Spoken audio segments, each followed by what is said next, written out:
Kita mulai materi kimia lagi, lanjutkan ke sebuah yang baru yaitu stoikiometri. Kemarin sudah belajar di konsep mol dan hukum dasar kimia. Nah, sebenarnya stoikiometri udah Bapak ajarin sebelumnya. Nah, stoikiometri kita bagi menjadi dua kategori.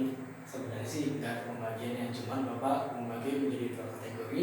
Yang pertama stoikiometri 1, nanti ada lanjutannya tingkat 2. Nah, untuk stoikiometri 1 ada beberapa konsep dasar yang harus kalian ketahui. Kemarin sudah belajar konsep mol, rumus-rumus mol, ada massa per AR, massa per MR, ada volume STP. Lalu konsep dasar yang harus dikuasai yang kedua adalah hukum dasar kimia. Ada 5 hukum, dimulai dari Lavoisier sampai hukum Avogadro. Nah, ciri-ciri kalau kalian ketemu soal yang hubungannya dengan stoikiometri 1 ada 2. Pertama, dalam soal itu nanti hanya ada satu senyawa yang bisa dihitung nilai molnya dengan menggunakan konsep mol. Ya, hanya ada satu senyawa, misalnya ada 4 senyawa, hanya satu ada datanya. Nah, nanti mol yang lain bisa kita cari. Tapi dalam konsep molnya, rumus molnya hanya ada satu yang bisa dihitung. Yang kedua, pada soal umumnya terdapat kata-kata seperti reaksinya sempurna atau tepat habis bereaksi.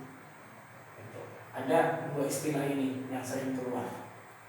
Bisa dua-duanya atau salah satunya. Solusinya gimana? Maka hitung dulu nilai mol yang bisa dihitung. Setelah itu kita tuliskan reaksinya. Jika ada, kita tinggal setarakan. Kalau belum ada, dibuat dulu reaksinya. Dan tetap jangan lupa untuk menyetarakan reaksinya. Step yang ketiga, masukkan nilai mol yang sudah ada yang tadi barusan kita hitung di bagian pertama. Lalu cari mol zat yang lain dalam reaksi tersebut dengan menggunakan perbandingan koefisien, yaitu hukum dasar kimia yang di perbandingan volume atau di hukum Avogadro. Setelah didapatkan mol senyawa yang lain, maka disesuaikan yang ditanya apa, massa kah, volume kah, ataupun yang lain dengan menggunakan rumusan pada konsep mol. Nah, sebagai contoh, ada sebanyak 5,4 gram aluminium atau kita ketahui simbolnya Al tepat habis direaksikan. Itu ada kata-kata tepat habis direaksikan dengan larutan HCl berlebih. Jika AR-nya sekian ada, di dalam soal diberikan ada massa dari Al yaitu 5,4 gram. Setiap ada GR atau massa wajib ada AR. AL-nya yaitu 27. Nah, step yang pertama tadi hitung nilai mol terlebih dahulu. Ini kan bisa dihitung nilai mol. Maka dapat mol dari senyawa Al adalah dengan rumusan GR per AR, karena hanya ada satu unsur pakai Al saja, yaitu 5,4 dibagi dengan 27 sama dengan 0,2 satuannya mol. Sudah dapat step yang pertama, tuliskan reaksinya. Reaksinya kebetulan di soal sudah ada, yaitu Al direaksikan dengan larutan HCl akan menjadi padatan AlCl3 dan ada hasil sampingannya yaitu gas hidrogen. Kita cek reaksinya, ternyata belum setara, kita setarakan sehingga Al-nya jadi ada 2, tulisnya di sini 2, Cl-nya ada 6, berarti di sini ada 6, H-nya berarti ada 6, berarti di sini kita kali 3. Sudah setara. Lalu step yang ketiga, masukkan nilai mol yang sudah ada. Yang sudah ada yaitu Al, masukkan di sini. Molnya ada yaitu di sini sebesar 0,2 mol. Kita tandai. Nah, ini boleh tadi kita ubah. Ini step yang pertama, ini step yang kedua, ini step yang ketiga.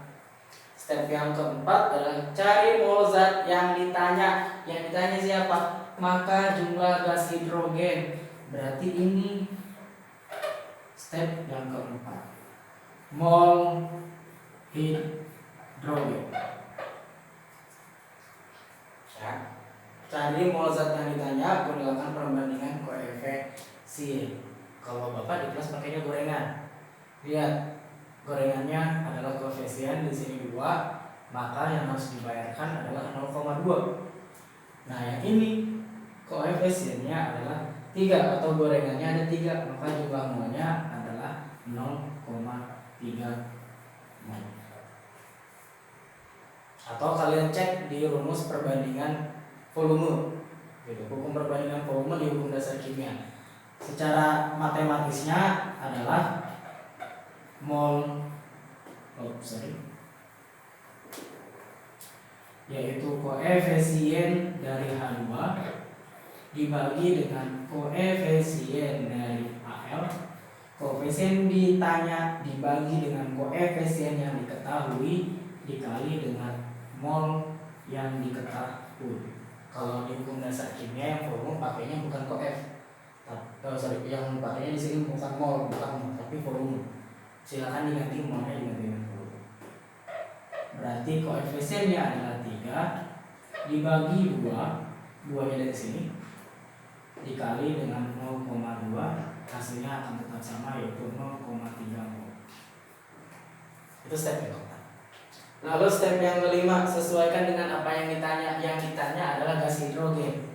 Step yang kelima, volume gas hidrogen yang dihitung dalam keadaan STP ini berapa? Tadi di sini ada contekannya, konsep mol. Ingat konsep mol? Yaitu mol sama dengan V per 2,4. Ya, mencari mol dengan menggunakan rumus volume STP adalah ini. Sehingga dari rumusan ini kita konversi jadi V sama dengan mol dikali 2,4. Maka mol yang tadi kita pakai kan volumenya volume H2, maka molnya juga mol H2 yaitu 0,3 dikali 2,4. 3 kali 4 harusnya 6,72. Satuannya ingat ya. Kalau di sini satuannya mol, V-nya harus dalam keadaan liter. Oke, cukup sekian dulu. Nanti dilanjutin lagi.